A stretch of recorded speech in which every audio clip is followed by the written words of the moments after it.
Well, it's click, but it ain't.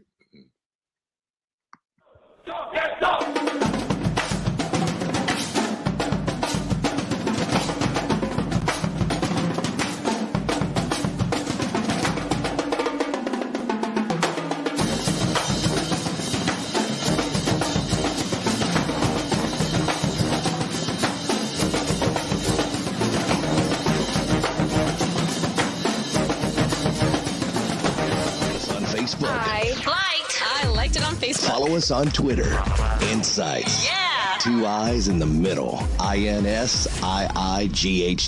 All right, y'all.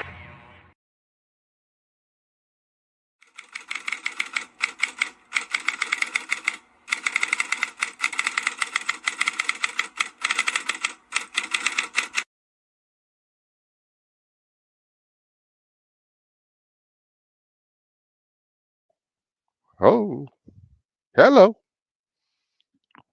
What's happening, show? Live.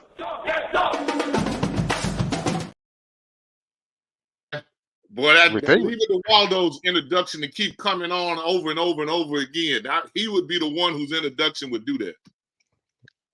over and over and over because, I mean, we're pioneers. That's what has to happen. We just want to get everybody anticipating what's about this show. See, I love that. Welcome, everybody. I'm Mickey Clayton, the coach. And with me, I have the reporter's favorite reporting reporter from the formerly of the Lakeland Legend, the Tampa Bay Buccaneers, the Orlando Magic, the Washington Generals. Generals. Oh my goodness. Oh man, I can't even get the holler, but I like it's Washington, so that's okay with me. What's up, coach? What's going on there, bro? Oh man, as always, it's Rick's world. The rest of us, we just treading water, baby. Man, if it's my world, then hey, everyone has a vacation today. Let's go. But Rick, if it's going to be vacation, you need to tell them before most people get off from work. Hey, someone has to make the money. Cha-ching. Johnny Manziel.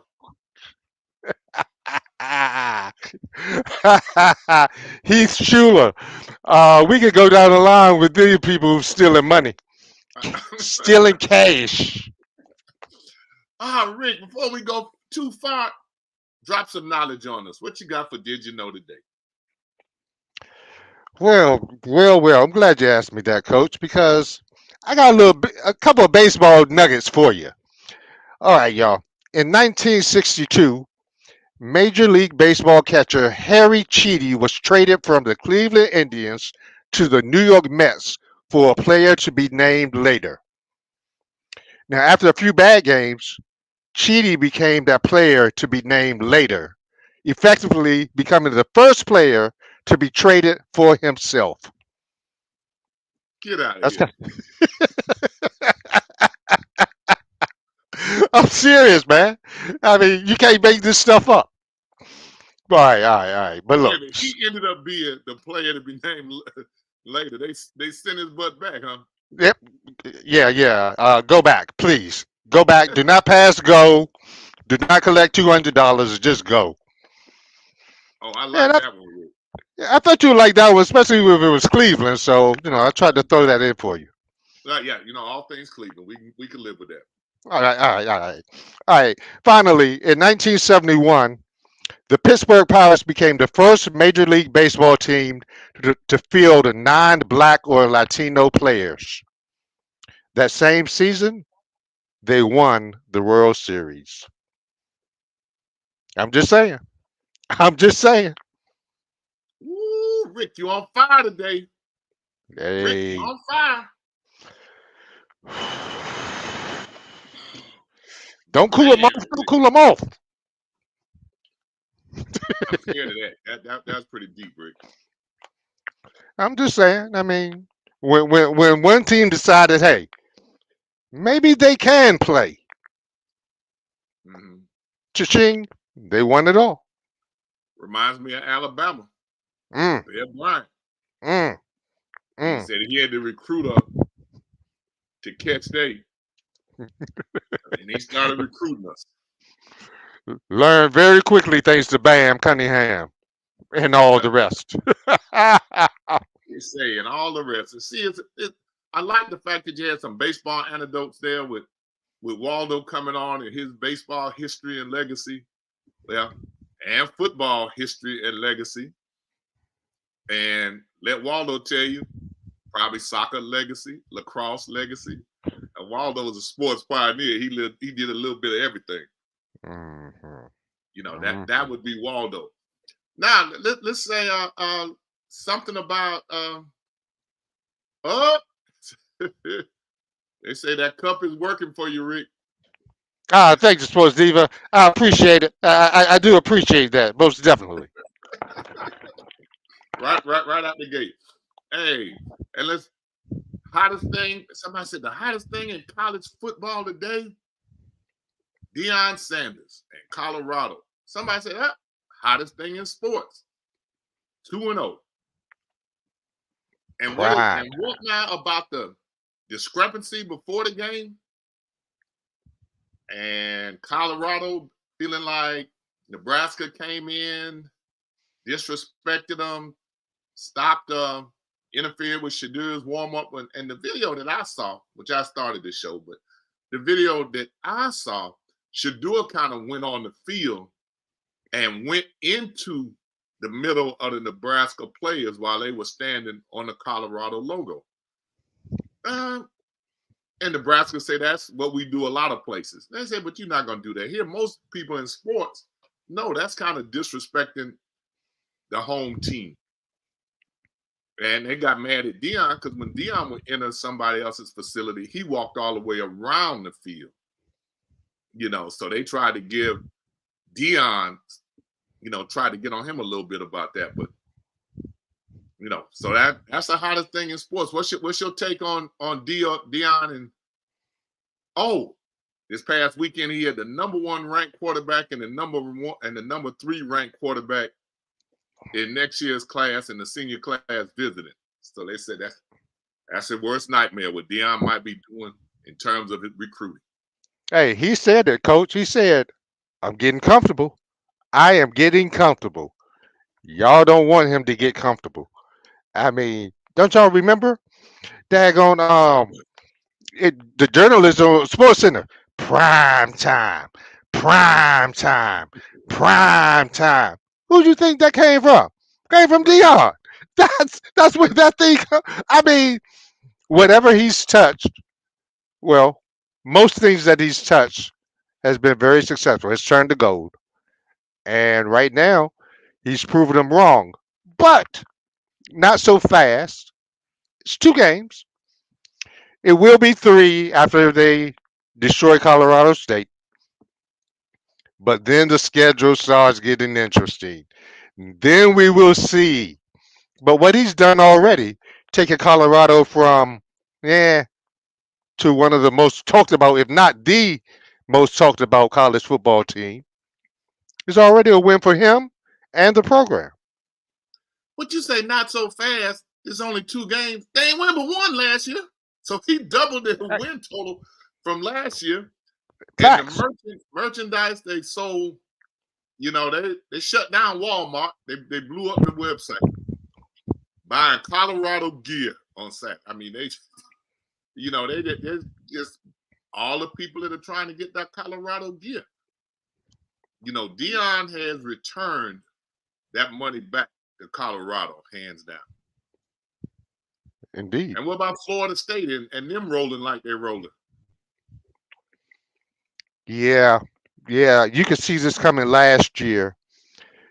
Their linebacker core was one of the best last year. Their quarterback, you saw him progress last year, and you thought he could be good. That team has now come together. They're going to be a tough out. Yeah, they are. Remember, you got that Deloach name in there. And I really do appreciate, ever since he's been on the show, the fact that he's helped as much as he does. He turns retweeting our information and sending our information out and all. But one of the things that actually had the sports world on fire. Congratulations to Delray Beach native Coco Gauff for capturing her first Grand Slam tennis title by winning the U.S. Open. While this could have been part of our other segment, did you know since the year 2000, only 4 American women have won the U.S. Open? And they're all black women. Venus and Serena Williams, of course, and Sloane Stevens, now along with Coco. And at the age of 19, she's also just the 3rd American teen and 10th team overall to capture the title. And she's the youngest to win since Serena won in 1999 at the age of 17. But Coco isn't just your typical tennis player. She looks at life through a different lens. She believes she can make an impact both on the court and off. So of course she wasn't upset when 4 individuals protesting climate change interrupted her semifinal match. Instead of letting the distraction that lasted nearly 50 minutes break her, she just rolled with it. Throughout history, moments like this are definitely defining moments, she said after the match. I wasn't pissed at the protesters. I always speak about preaching what you feel and what you believe in. It was done in a peaceful way, so I can't get too mad at it. Obviously, I don't want it to happen when I'm winning 6-4-1-0 and I wanted the momentum to keep going. But hey, if that's what they felt they needed to do to get their voices heard, I can't really get upset at it. She likely saw a bit of herself in those protesters, as she has used her tennis platform to speak of mental health and racial justice alike. It is something she learned from her grandmother, Yvonne Lee, who helped integrate at Delray Beach High School in 1961, which is not lost on Coco. She's the soul, or one of the main reasons why I use my platform the way I do and why I feel so comfortable speaking out, she said in a recent interview. She had to deal with a lot of things like racial injustice. For her to go through what she did during that time is something that I think what I do, putting out a tweet or saying a speech, is so easy compared to that. So that's why I have no problem doing the things that I do. She always reminds me that I'm a person first instead of an athlete. There's so much to like about this young lady. She is determined to show that she is more than just an athlete, and she will not just shut up and serve. Whether it's wins on the court or speaking out on injustice, Gauff has always shown a maturity beyond her years. And let's not forget the impact she is having on the young girls of color, not just in the United States, but abroad. Just like the impact Venus and Serena had on young girls of her generation. So congratulations again, Coco. Continued success on the court, and we look forward to the impact you will have on this world in the future. That was a good piece, Rick. Thanks, Coach. And we talked about this off air. There are so many different ways you could have gone with her because she's just amazing. I am just so proud of this young lady at 19. Not just winning. I mean, that's natural. I mean, we saw at age 15 when she beat Venus that this girl has something in her. But just off the court, her platform, her maturity at such a young age, it just impresses me. And her parents, Candy and Corey, should be very proud of her as well. That was a good piece. You dropped some knowledge there on Coco, and I really, it slipped my mind about her being from Delray. I didn't know she was a home girl. So that kind of slipped my mind there. Y'all got some athletes down that way, huh? Oh yeah. And we have we're going to do something on a young one. Even Sports Diva comments that Rick, that's a good one.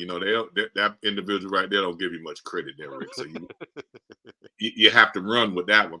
But we're getting ready to do a Remembering the Legend segment, which Coco is going to be a part of. And then when you come back on this screen, you will see three of us.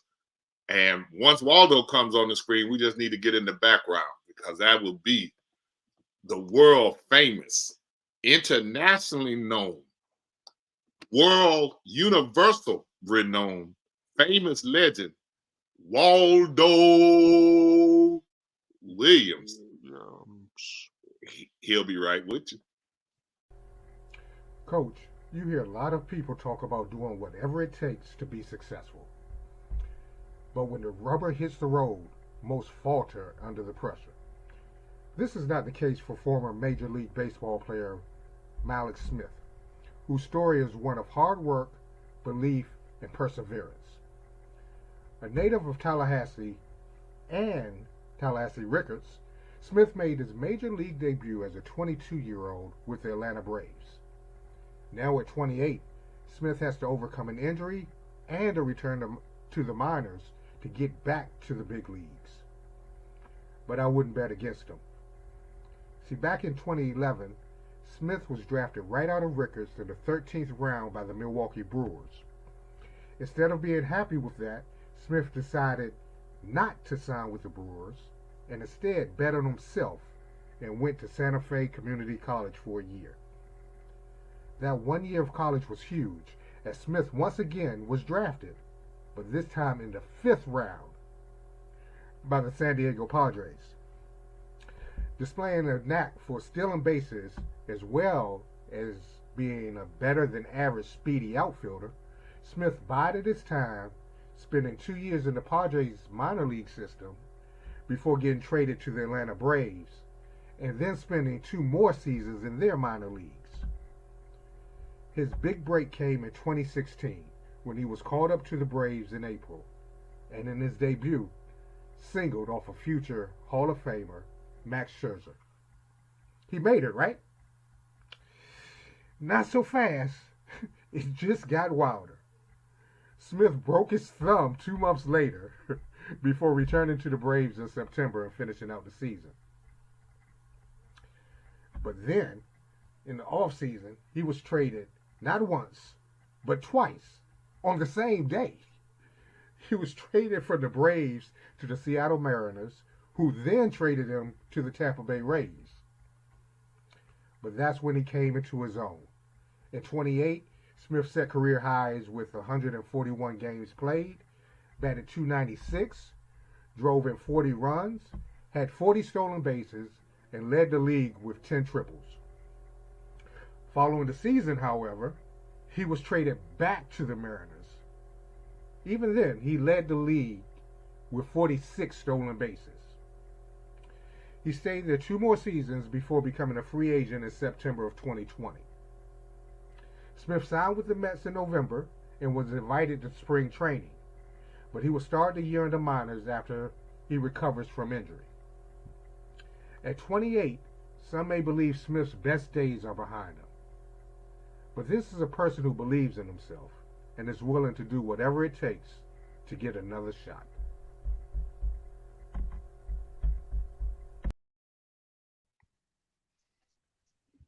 Ladies and gentlemen, with us, the famous, the infamous, the man who needs no introduction in the civilized world, one of Merritt Island's greatest, finest, and let him tell you, well, no, I'll be honest. He says there were some pretty good running backs in Coco before his time. But welcome to the show, Waldo. Hey, Rick. Mick, how you guys doing? All right. How are you? All right, I'm fine. That was a great segment on Coco Golf, man. That chick is excellent, man. What a beautiful kid and what a smart person. She's really good. She Waldo, deserves it. That's a great compliment from you. Thank you. You've involved in so many different sports. I know you still kind of keep your finger and pulse on a lot of things that go on, Waldo. I do. You know that, Mickey. You know. So, just a while back, I ran into Simone Biles over at the airport. That's another great athlete and a great person. She was pretty nice to meet, huh? Yeah. I got a selfie with her, and we spoke for a couple minutes, but it was just a nice little quick conversation. Okay. Yeah. Okay. Rick, let me give you a little bit of background on my homeboy over there, Waldo. Man, Waldo was part of an undefeated state championship team at Merritt Island High School. Him and Leon Bright, Jimmy Black were the offensive stars, but they had a bunch of young men that played with a lot of heart and determination, and a lot of them really grew up together from kids. And Waldo, as good as he was in football, was already on the national scene as a kid, a national pass and kick competition. I don't even think they have that competition now. Yeah, they still have that competition, man. Do they? I don't see them on the NFL Super Bowl like they should have been now. But but they still have that competition. I was one of the first blacks to participate in that thing, and I think it was 65, 66. And what age group were you in then, Waldo? I was in a 10-year-old age group, Mickey. That was a pretty nice time in my life. But you know me, Mick, being a big kid, I had to take my birth certificate everywhere I went because people questioned everything. But I've been blessed my whole life, Mick. You know that with all the sports and the people that I've met. It's just been a good life for me. Because Waldo, how old when you started playing baseball? Oh, actually, I was the first black to play baseball, in Merritt Island. But I played baseball my whole life. My dad taught me. You know that. My brothers and my cousins and all that stuff. We all played everything. But there's, it's funny how there's a lot of stories behind myself and how I got to be who I am, and people that helped me get to where I need to be. But that Little League baseball story, Rick. I went to sign up for Little League when I was 11, and I got there a minute after sign up, and they wouldn't let me sign up. Wow. Yeah. Hey, so I went back the next year and got there early, and I signed up, and that brought every black kid out of my neighborhood to the organized leagues of baseball back then. That was 66, 67. And from there, my dad brought all the kids out of the neighborhood. And, I was on a 13-year-old state championship team, Babe Ruth team out of Merritt Island. Being the only black and, through the years, Mickey knows that I've accomplished a lot, but only because of the people that I was around, the coaches, Mickey's dad, Mac. What a dude! That dude. I mean, I played basketball with Mickey, but no, not that story. Yeah, but let's not get into that basketball thing, all right?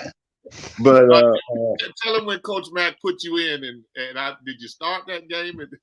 I did, Rick. One of the things I always wanted to do was I wanted to start on varsity, and I wanted to have my name called when I ran out on the court, before the game. So Coach Clay told me, he says, Waldo, you're starting this game because somebody got hurt, and I didn't even know the plays, the offensive plays. So I get on the court, and they're running the plays, and I'm lost. And he called timeout, and he goes, what are you doing? I go, Coach. He goes, you don't know the plays? He goes, sit your ass down. Yeah. So, but I didn't really care because I didn't really care because all I wanted was my name called that one time.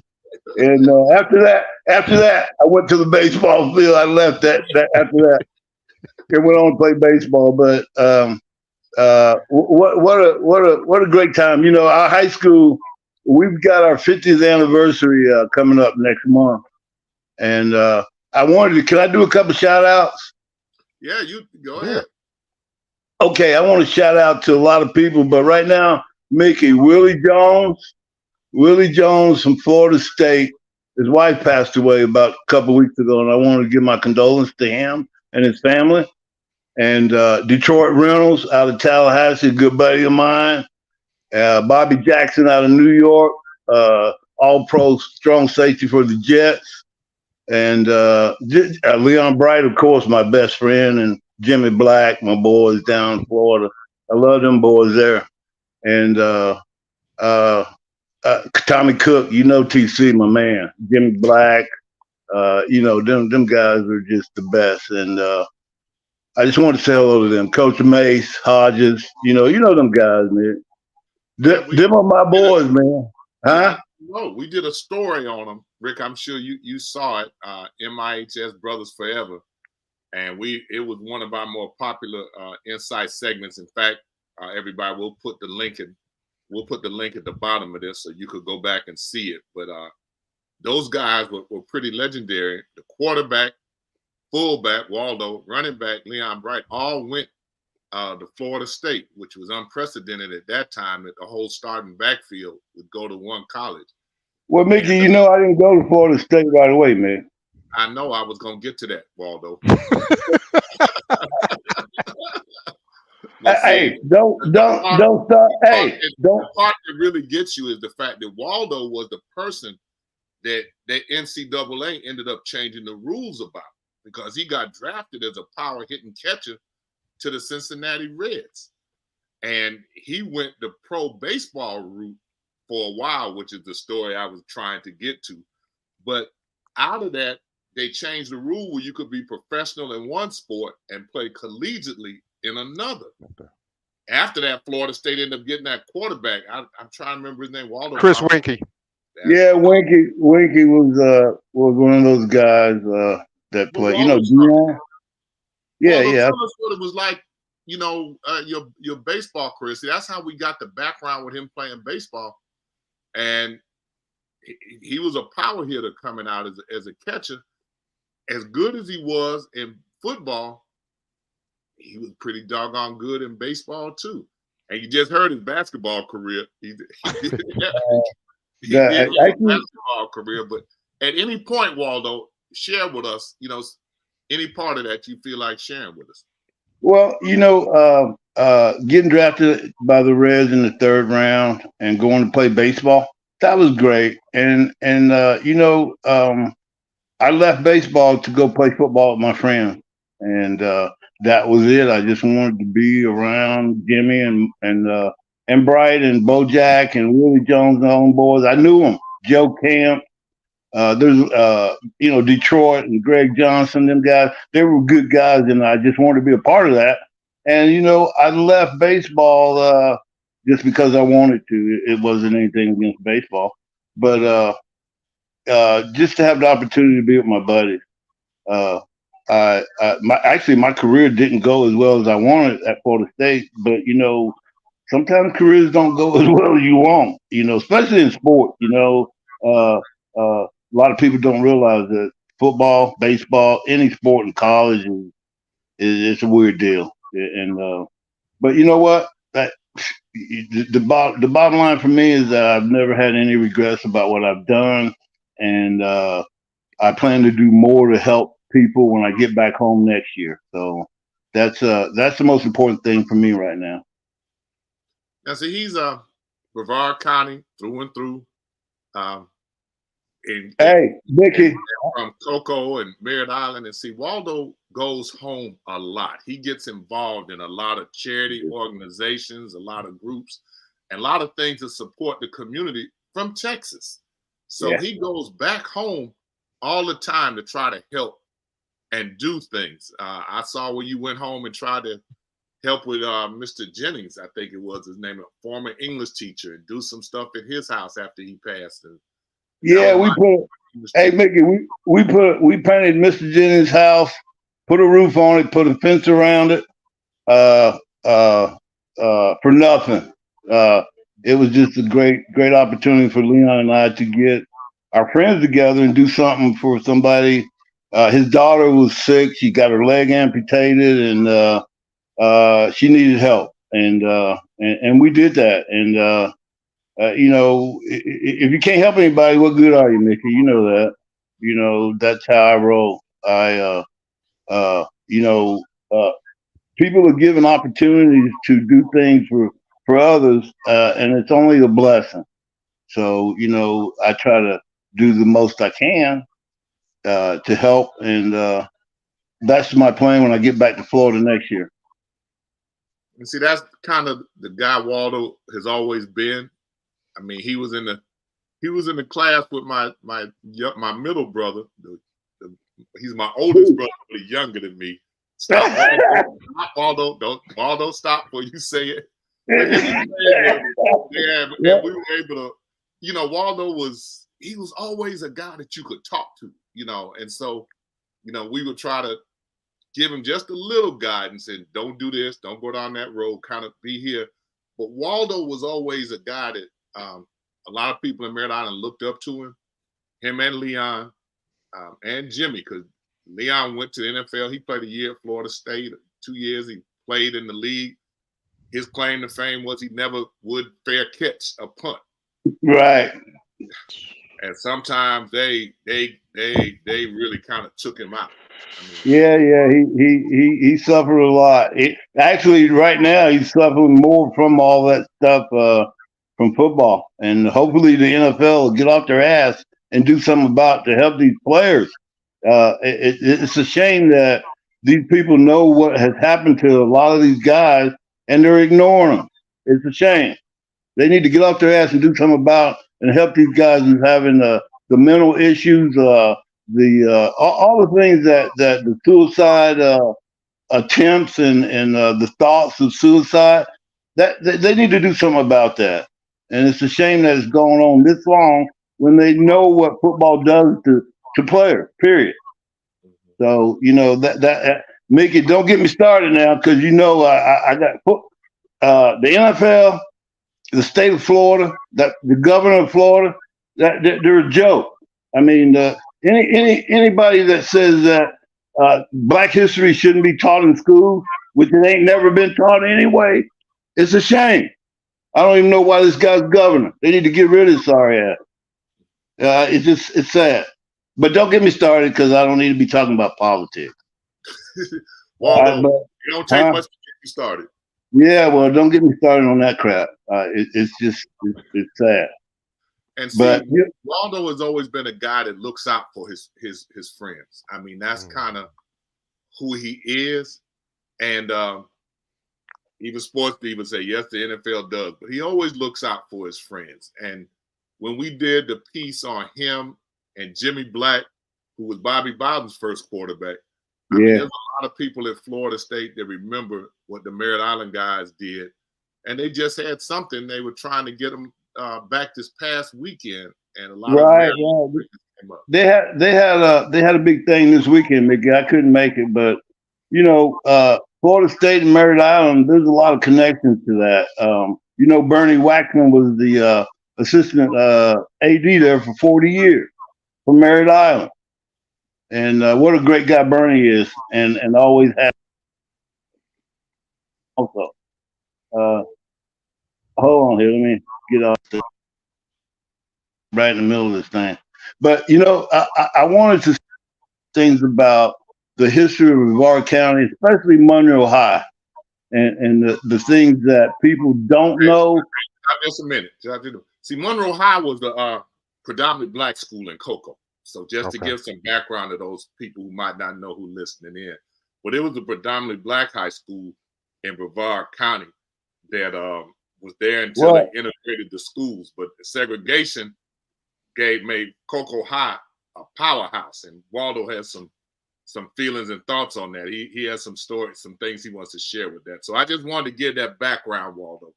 Hey, Mickey. So check this out, Rick. Monroe High School had the first NFL player in Brevard County, a guy named Norman Davis, and he's never got his prop. And he's just one guy that I think that should be recognized. There's a guy named Mike Clark. You know Mike Clark, Mickey? Mm-mm. Mike Clark went to our high school when you were in high school. He's the only undefeated wrestler in high school in AAU. The guy that they wanted to play football, and they had all the girls at school wouldn't speak to him because he wouldn't play football at first, and then he went out for football. Yeah, but you know what, Mickey, he wasn't really that good in football, but he was a great wrestler. He was a great wrestler, you know. You know, there's so many guys that hadn't been recognized that, you know, I just got Walt Battle and Jimmy Black into the Ring of Fame at Merritt Island, and that blows my mind. But Leon wasn't in there before then. I mean, he should have been I'm sorry? in there a long time ago. Leon should have been in there a long time ago. Oh no, Bryce been in everything. No, Walter Battle and Jimmy Black. Okay. They didn't have been in there. Huh? Both of them should have been in there. Absolutely. I mean, it's just ridiculous. Some of the things that people do to discredit people that deserve just as much as anybody that did play sports at our high school. But I tell you what, Mickey, I'm so proud, man. I can't wait till next month. We got our 50th reunion and got a bunch of people coming in from out of town, and we're gonna have a great time. Yeah, I went last year, a year before last. We had ours, and it was pretty special. And one thing about the Merritt Island people, they really support you. We got a number of them that subscribe and watch the show, and we got a number of them watching right this minute from Merritt Island. You know, they show you a lot of love. You know, Hey, Merritt Island, man, that's my home, man. They're my people. I love them people, dude. Them people don't bullshit around, dude. They come out and they do what's necessary. And I just hope that sooner or later they'll wake up and get a decent football team, because they've been sorry here the last couple of years. But they're coming back now. Don't get me wrong. They got a new coach, and the kids doing pretty decent, but they got a long ways to go. But another one of their guys. I mean, if you go down the list, there's a lot of guys that came from Merritt Island they wouldn't know. We had one in the NBA, Will Purdue. Will Purdue. They went to Vanderbilt. I mean, yeah, he was from Merritt Island. Bubba McDowell. Bubba McDowell. Hey, Mick, I love Bubba McDowell. I was at the the Bayou City Classic last week here in Houston.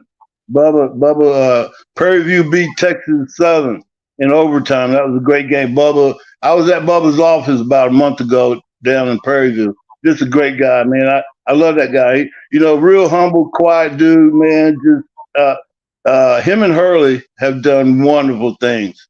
And there's so many guys out of Merritt Island that need to be recognized. But those them two brothers right there, them boys are all right, I tell you. They are. They do great.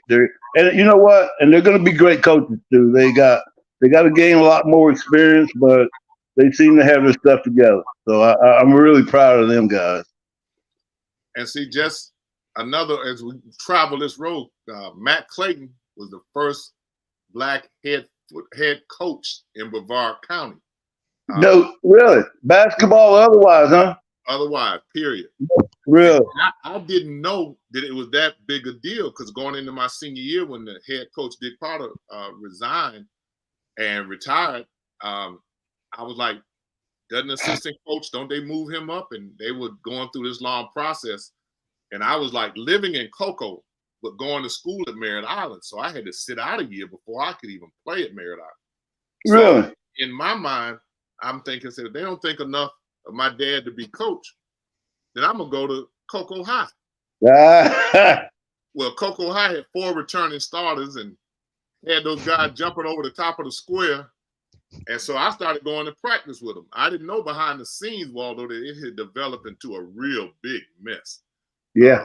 Because they were like, Mickey, come over here with us. We get ready to go to the state. And my dad always says that he thinks that had something to do with how he ended up getting an opportunity to be the head coach. But he didn't tell me too much later. Mickey, but you know, that Raleigh team went to the state championship around 70, 71, right? And it got beat, that basketball team. You would have been a part of that if you hadn't come to Merritt Island. So Matt Clayton was great. He was a great teacher and a great person. You know that. And see, he taught Black history, which absolutely. I was in his class. He was on my ass every day. Mac, I love that guy, dude. You know your dad, man. He didn't take no crap. Yeah. I had to buy my P's and Q's in his class. I tell you that. Yeah. Great man, Mickey. You know that. Thank you. I appreciate it. Rick, you wanted to add something? I wanted to go back to your high school days and even before when you were first playing baseball, and you said they didn't let you play that first year because you was a minute late. But as close as that community was, how much adversity did you have to overcome being the first black playing Well, baseball in that sport? yeah. Well, Rick, you know what? That's a great question because actually, you asked me a question that's really going to piss me off, actually, because the fact is that it's a shame that American black players are being ignored in baseball because 90% of the black players in baseball, they ain't black American. They're from Venezuela, Dominican, Cuba, wherever. I got no problem with that, but the problem is that these people in America have shut down black folks from playing baseball. There's only a 1 or 2, 3%, and believe me, it irritates the hell out of me. But baseball is a high-priced game these days for the youth, man. And for some reason, black families think that black kids can only play football and basketball. There's only a handful of kids that play baseball, and as a black kids are talented. They can play anything they want. So, black families need to realize that baseball is a great sport and they need to play more of it. But yet, price-wise, baseball is like every sport this time. It's year-round. It's year-round. And so it costs a lot of money to support a kid, period. I did select baseball, Mickey, for about 10 years here in Texas. Won 7 or 8 state championships, 2 or 3 World Series, AAU national championship, 14-year-olds. I've done a lot to help kids develop and become good athletes and become good people. But even when I was doing it with my kid, you almost had to go out and find black kids, and it shouldn't be that way. But yet, basketball and football is great, but people don't realize, black people, I think, don't realize that the best sport is baseball. Just because they say it's a white game, hey, we can take over anything we want, and we did, and then we got to take this game back. We need to get back into baseball, and it ain't about a black-white thing. It's just that kids don't understand that. That's a great game, and I like to see more black American kids play it. That's one of my things. That's what I'm going to do when I get back to Florida. And it ain't about the blacks. It's about any kid that want to play baseball. I'm going to make sure they know and understand and get whatever help they need. So that's one of the things that I'm definitely going to do. That's one of the class of 26, class of 27, the number one prospect in that class, Chase Fuller, Corey Fuller's son. Yeah. The number one prospect in the nation in that class. And Corey has spent a lot of time and effort. And I just told him how much I appreciate him as a black dad, kind of spending that time with his son when they say we're always absent. And he's kind of dedicated his life to it. He's a part of FSU's coaching staff now and won't really take jobs. And they've tried to get him to leave, but he said, no, he's going to stay here. It's about his son right now. Yeah. Well, it's just it takes so much time, for a parent or parents to take care of their kids in sports, man. A lot of families got multiple kids. Hey, it ain't easy. It ain't easy, but one of the things I want to say, Rick, is that sports is not about just winning and losing. It's way more than that. And what happens is a lot of times people don't get that until after they finish playing a game, whatever that game may be, when they finish. And if they have good coaches, and if they have a good background and good values, and then 9 times out of 10 they'll end up being good people. And so that's what I strive to do when I get back home. I've done a lot here in Texas, Mick, but my roots are back where I belong. You know that. So I'm really excited about getting home. I've been trying to get there for about 4 years now. My wife retires next year, and we're headed back to Florida. Huh? You don't know, I used to play baseball, and I was pretty good first baseman until they learned how to throw a curveball. Once they started throwing their curveballs, I was bailing out there. It's time to go to the basketball court. I ain't good. Yeah, well, there's some 6'5" baseball players, fool. I can name it. Dave Winfield is one of the best athletes you ever seen in your whole life. Dave Winfield is the only person that got drafted by football, baseball, and basketball. Do you know that? Mm-hmm. What an athlete. And Bo Jackson. Bo Jackson would have been the best athlete ever hadn't he got hurt. What a great athlete that dude was. I mean, there's so many black athletes that are just great. And there's more coming. These young kids these days, they're unbelievable. Unbelievable. And so I just like to see we black folks keep prospering and keep doing what we need to do to aspire to be better, man. You gotta have something. You gotta have goals. You gotta have dreams. You gotta have aspirations. And I think that with a good, family background and good support, you can be successful. And actually, it don't have to be in sports. It really does. So, Waldo, I want you to share something with us. And this is his story to tell. Leon, when he played Leon High, or they remember him, that Jesse Forbes ran him down. And, everybody in Merritt Island was, we were all stunned because we had never seen that happen before. And Leon said, they ain't telling me that boy was a world-class sprinter. They ain't telling me that. Mickey, Jesse Forbes ran Bright down on a 70-yard run. He caught him on the 2-yard line. And that ain't never happened before, ever. And we were all standing there watching. Everybody was in shock. Jesse Forbes was the 100-yard champion in track. He ran track at Florida State. Just a great athlete too. But even though he ran Bright down, we beat him down like 42-21. Yeah, you did. But I just remember that play, and I love to talk to Pop, because Pop is always, he's a humble guy. I mean, that's just him. And he said, Mick, ain't nobody tell me that guy was no world-class track sprinter. It wouldn't have made you run no faster because he had another gear too. Yeah, it was like, I won't even get into all the recruiting tales that y'all went through in so many schools with down there. Oh, yeah. And the stuff, it's always a wonderful thing to be a good athlete, but to be a blue chipper, you know what I'm saying, and to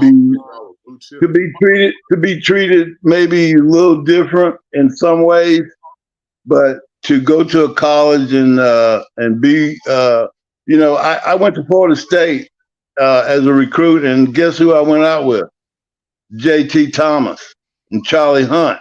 And those guys are legendary. And John Murphy. These guys are legendary people, man, in my life, in my heart. And John Murphy just passed away about 6 months ago. And, man, that hurt everybody in the Florida State community. What a great guy. When I was recruited at the University of Tampa, Rick, do you know the University of Tampa had a football team? Huh? Yeah. Well, University of Tampa had a football team back when I was in high school, and John Matuzak was the guy that I went out with. Okay. And that was a story because I got a call from a guy when he passed away from a reporter, and he wanted me to say something about Matuzak, but I didn't. I didn't comment at all. But I really liked, and had a good time with him. Wow. So we did the Florida State, the Miami, the Tampa, the Vanderbilt, all those schools in the South we all went to, and it was fun. Well, Waldo, what I want to know is, when is Waldo writing that book? I am in the process. When I get home, I got to sit down with some people. I'm also want to start a podcast. I think I'll be good at that. I got a lot of good friends that I can interview and talk trash with. So I really like to get into that maybe. But I think that book thing will be really neat because my story is something that I want people to hear because not everything is peaches and cream in life, Rick. You know that, Mick. And so there's a lot of things that people don't know about that I went through doing segregation, doing integration, and all that stuff that it might be interesting to hear. Hey, Rick, I like for people to know that as a kid in high school, I got stopped by the cops every time I was in the car with a white girl. And you don't know, Mickey knows how many times that was. But the point the point is that I understood at that time what that was all about. And so it didn't bother me. And I learned to understand why I was being stopped. You know what I'm saying? And that was a big lesson I learned. My dad taught me a lot about race relations, and I learned a lot from a lot of good white folks that taught me that all white people ain't good. And so in life you learn a lot, and I like to give a shout out to Tommy Cook's mom passed away about several months ago, and Mary Jones was just so inspirational to me and to a whole bunch of people that really love her.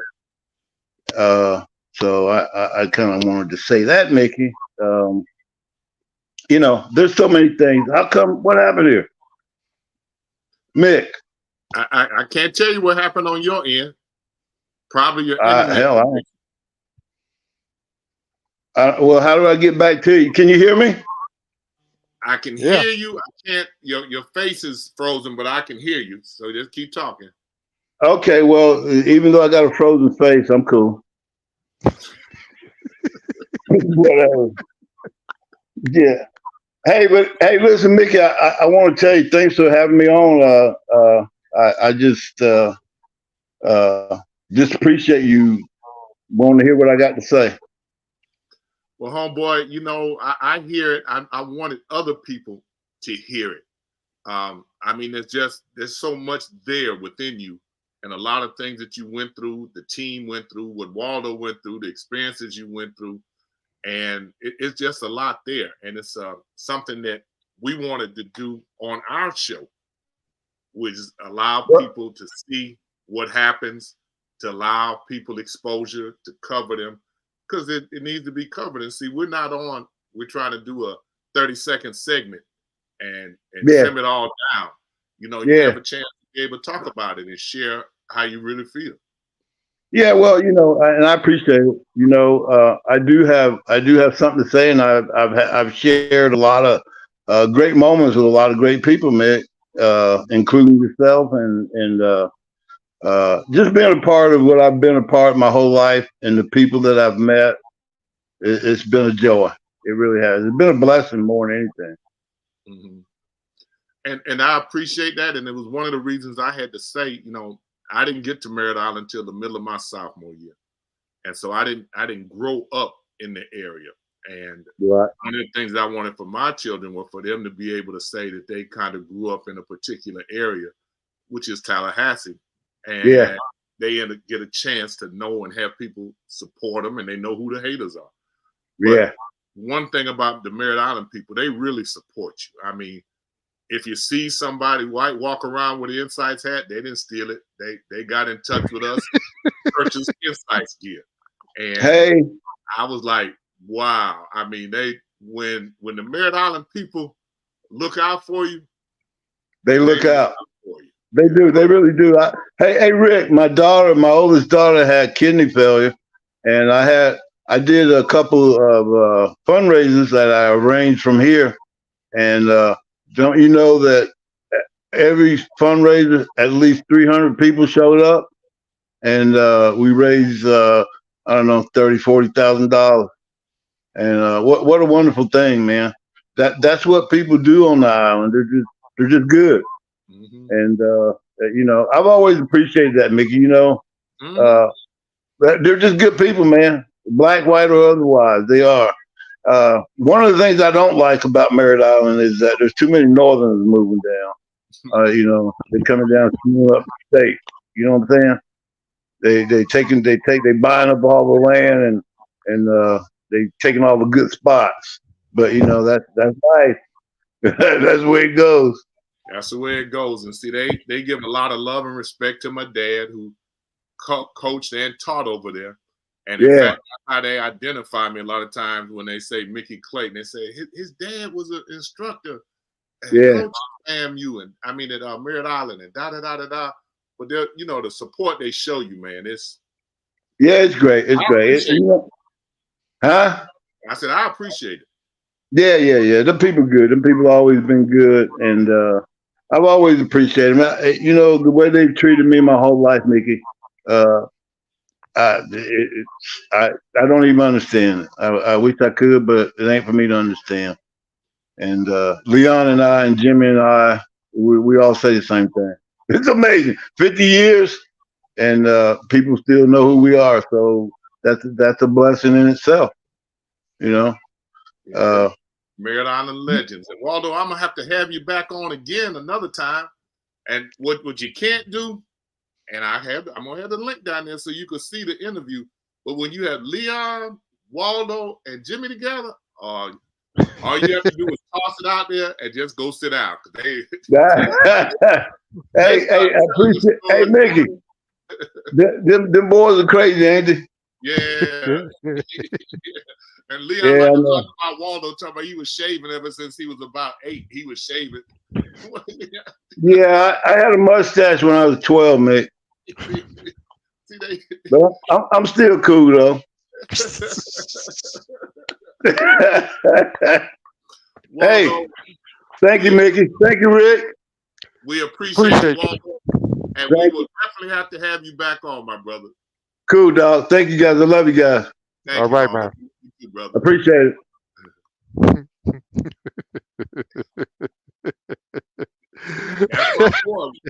What you see is what you get. Waldo is that's like him. You saw him raw and uncut. That's just Waldo. He's, long as I've known him, that has been how he has been. Straight no chaser for real. Oh yeah, could have a really good podcast. I mean, he could do really good at it. We just gotta show him some things. It's not as easy as you think. Just like his camera froze and the internet froze, and I got kicked off for 5 or 10 minutes before I even could get on. And there's some things that are out of your control, but it also makes you pay attention when you watch. Sometimes you see ESPN stuff is buffering sometimes, and all of that. So it doesn't just happen to us, it happens to them as well. That's right.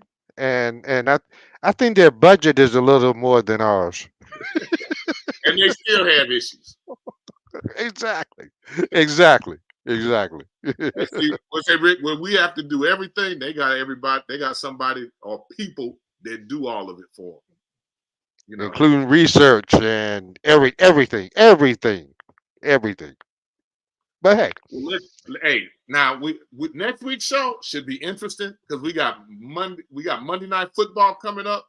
And Pittsburgh, and we got bets that have been placed offline that y'all don't know about. We got Credell and Kevin, and I just want to see who's going to actually show up, and that it's not based on the team that wins, because the Browns handle Cincinnati pretty good, and it's just interesting how the media does. It was a rainy day, so Burrow's passes weren't good because he had trouble throwing in the rain and the ball was slippery. And our quarterback he's rusty and he's lost it. He just, but he's in the same reign that Burrows is in. So but you can't take nothing away from that Browns defense. I told them, and I said it on here, they were not prepared for what the defense was going to do the first game or two because there was no tape on it. And they had only one or two starters from last year's defense. So they didn't have anything to have film on, which plays to the Browns' favor. Now, I can guarantee the Steelers are all over it in terms of trying to identify tendencies and things like that. But it's going to be an interesting game, and we will have the crew back on next Wednesday. Ladies and gentlemen, one of the most entertaining shows we have is when we do the NFL fan shows. Coach, I've had people texting me and saying, "Oh, I can't wait till the 23rd," or I know Monday Night Football there, and that Credell dude is crazy, and Coach was just going off, and I can't wait to see the rematch if they show up.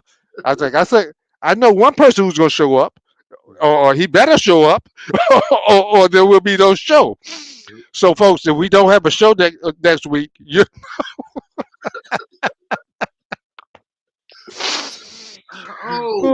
And I'm glad they texting you, and we're going to whet their appetite again. Kevin and Credell, oh my goodness, have they been at each other. They got a pretty good bet going up on this game and talk about who's going to be on and who's not. And literally last year, Credell disappeared after Pittsburgh lost. Wouldn't take phone calls, anything. I mean, he just went deep underground. And we're still getting comments on this show. People who are still watching it and still comment. They said, man, y'all really did a good analysis on it, except that delusional Pittsburgh Steelers fans. He's delusional, isn't he? Oh, boy. So, Rick, we did find out one of the keys we think to the show was not to have too many people on. And we said, and then my Tampa Bay fan, he ought to be excited because Baker Mayfield did well, which I told him he would do. I said, Baker's going to be good the first game or two, so you could take that to the bank. But after that, it's going to be an issue and a problem. They are depressed in Tampa they were about Baker winning the starting job.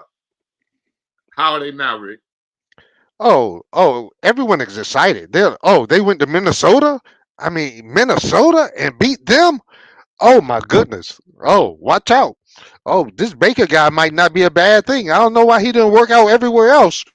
But, yeah. And Todd Bowles knows how to use them. And la. Okay. Just wait. There's a 17-game season. They say, okay. Just wait. You know our Cowboy fans, they off the rails now. Oh, they're in mid-season form, and you know what? I'm so glad. I'm so glad. It's gonna make it even better when they.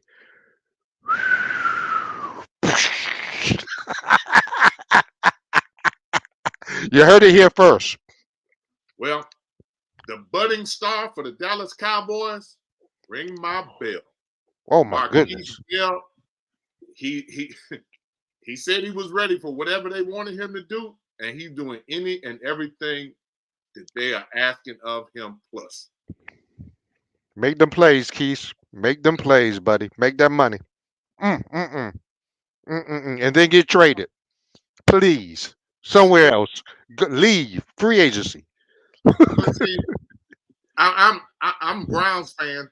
Hashtag all about Cleveland. I'm all about Cleveland, but I've always been for the Cowboys. Oh, look, sports divas. Aaron Rodgers did a Johnny Manziel. Oh, ouch. Wow. Sorry, Corey. Ooh, ouch. Ooh, that might be the line of the show there. Ouch. Yeah. That might be the line of the show there. But Waldo did a good job, didn't he? Indeed. Waldo did a good job. We'll have to have him back. And what we said about the Merritt Island faithful, NCAA Mustangs, they support us, and a lot of the looks and supporters and comments we get are from the Merritt Island people in Brevard County. I appreciate the hometown like that. I do. Now, coming up, today's Wednesday, and depending on when you watch this, we got a good game. We got an arch rival game that we're covering on Friday, between Ricketts and God. 1, 2, go, get go!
Love that music. Love that music. Man, we're getting a lot of that music by Arnett Moore. Original content by the music producer. But we appreciate the comments we're getting about the graphics. We are getting a lot of love about the graphics and how we do them and things like that. We might have to have a little how-to on doing it. iMovie is our basic editor, but we use so many different things before it even gets to iMovie. So we appreciate those comments about the graphics. And Ricky got a lot of love on our intro. They said, man, your intro is fire. Nice. Thank you. Dr. Prasad, we appreciate you. It's a handful of people that we're going to hear from every week and give us a commentary on it. Dr. Prasad, a lot of love to you. We appreciate you, always a supporter of the program. And he was saying that he really enjoyed the variety of sports that we covered in the last show and that he really appreciated that. And he said, Rick, he'd like to see that big smile on your face now. My boy, Jesse Christie, we're going to always get something from you. Jesse Christie, I appreciate you, my brother, that we get a comment from you every single week. Our frat brother, Tony Plowden, and there's some others that get to us almost as often. But those, they're going to send me a commentary on it, good or bad, every week. And we really do appreciate it. Thank you all. And for the rest of y'all, whenever you're watching this, if you're not watching it live, why? If you download the app to your phone, you won't miss a thing. Download the app to your phone. It's free. It's not going to cost you nothing. Not a dime. You see that right there? It's live. Just download the app. It ain't going to hurt. It's not going to even take up too much memory for your phone. And I know y'all got those fancy phones. Come on now. Follow. You won't miss the thing. You don't want to miss next week. I promise you that. I promise you that. I guarantee that. Oh, and the comments that we get on the fan show, NFL fan show, boy, the commentary is funnier than the participants on the show. Oh, have mercy. They're really good. And we tell you to follow INSiiGHTS. We're on Roku, mobile apps. And one of the things, the fastest growing segment, we always tell you, the thing that we get a lot of.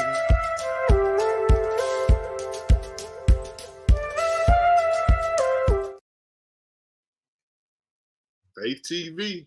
So a lot of people go up and watch that Faith TV component on VOD, video on demand. You can get it 24/7. When you feel like you need that spiritual healing and you need to be able to spend a little time with the one person in the world that understands what you're going through, you can go up there on INSiiGHTS and Faith TV, and you can find out what's going on. Amen. And a guy who always supports us as well. I appreciate it, Coach, and of course, I always thank INSiiGHTS for covering high school sports. You all kind of open that door for high school sports to be viewed by those on the outside. And I know football is doing more now. I mean, I think one of the stations are doing high school football. But you guys are the ones that kind of help open that door for high school basketball to be shown. I know you've been doing it for some time, but we appreciate your support.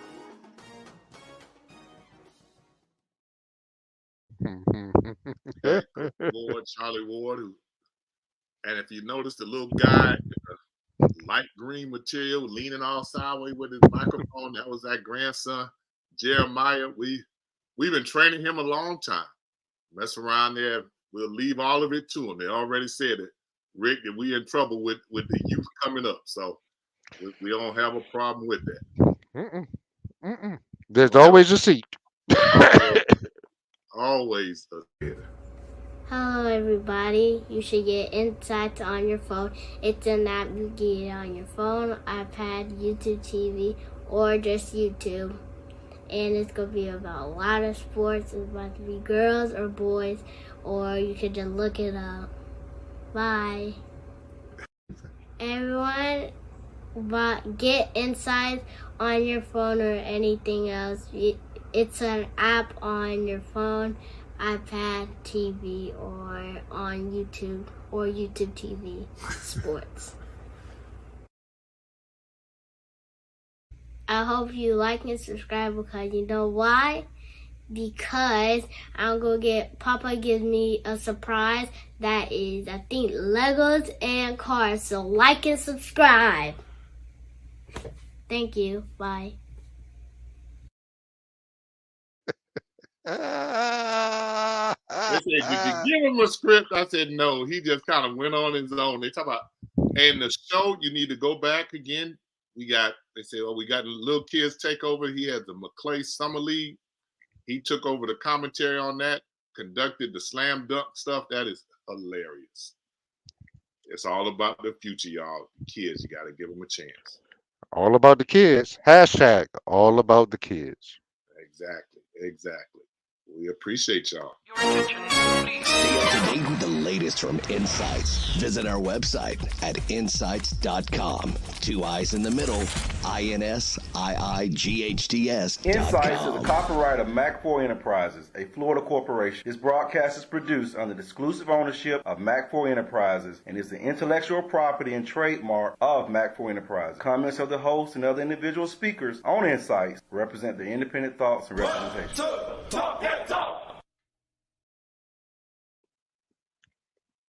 We appreciate y'all 100% for sure. But like Rick said, don't miss next week now. That's You'll one be you mad want at to yourself. see. You'll be mad at yourself. For real. Hey, we appreciate y'all. See you next week. Peace. Support your favorite high school team. Support your college team. NFL team is football season, y'all. It's something on every night. Enjoy it.